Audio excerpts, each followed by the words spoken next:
सुनो तरु तनी गिलास पानी दिया। तनी पानी ले आवा गिलास।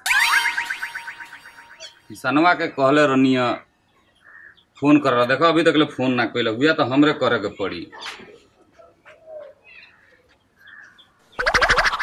एक और तो मोबाइल इतना ना बिजी रहेला, पता नहीं कहाँ बतियावेला। ई लइका तो हमरा के परेशान करके धो देले बा। ओ पनिया ले आवा ना हो। नहीं के सुना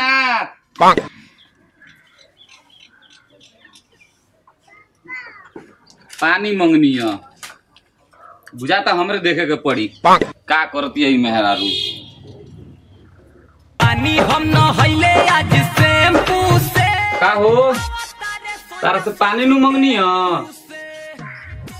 पानी दो ना, पानी पी। पानी वही बार से चिल्लातनी पानी के का चिल्लातनी मन हम चिल्लातनी ना, कितना देर से चिल्लातनी बार से पानी पानी पानी। कौन सुनाता? हम उठा के मोबाइल पर पानी पी हम अपने से ना, तू मोबाइल में लागो रहबू। कौन चीज मोबाइल में चिल्लातनी? एगो मोबाइल उतारा के आफत देले बनी हम। पुरान मोबाइल किन के नहीं दे देवे के चिल्लात रहतनी रोज। तू मोबाइल में रहबू मने पानी ना देबू हमरा के। लिया के नहीं के पी लोगे? हद बा पानियो मने अपने से लेके पिए के पड़ी। जाई जाई रोले के पानी पी ले, हमरा के डिस्टर्ब मत करो। माने मोबाइल लिया के हम, हे भगवान, हम मोबाइल दे के मेहरारू के आफत लिया के देले बानी। दादा पानियो अपने से पियो। ठीके कहत रही यारवा, मेहरारू के मोबाइल मत दो। ई मोबाइल लिया के आफत देले बानी ओकरा के। सब कुछ करो लेकिन मेहरारू संगे मोबाइल मत दो किन के। अरे बाबू कार लेते हैं। ए रुका ना, क्या करो? ए भौजी, ए तनी पानी देबो। पानी उनी बाबू ओकरा से मत मांगल कर। काहे हो? काहे काहे मत कहो, काहे हो? हां तो पानी ना मांगी, प्यास लागल बताओ तो जाना अपने से लेकर पी लो।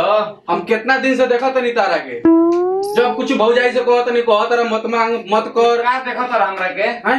का देखो तर ओकरा से जाना झगड़ा करबो, पानी मांगो तर जाके कुछ पी लो। जब तू ही इतना बोल तारा तू दिए पानी, वो दिए चाय मंगनी तो कहो तारा बउआ रे तनी जाके बना के पी ले। पागल है, पागल है, निके समझ में आओ तोरा। का समझ में मार कर दे। सारा नु समझा चाहिए। हम समझिए तो देबे ना कइलो खियो।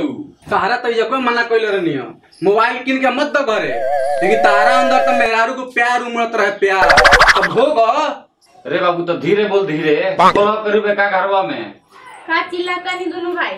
हां कोई बेरा से सुन तनी का चिल्लात रहे? बड़ा मोबाइल दे देले बनी, धरी आई अपन मोबाइल। तनी से की मोबाइल का चला ले बनी, हाथ ना बगल खड़ा कर देले बनी रहुआ। तनी सुकी तू तनी सुको मोबाइल चलाओ तरू।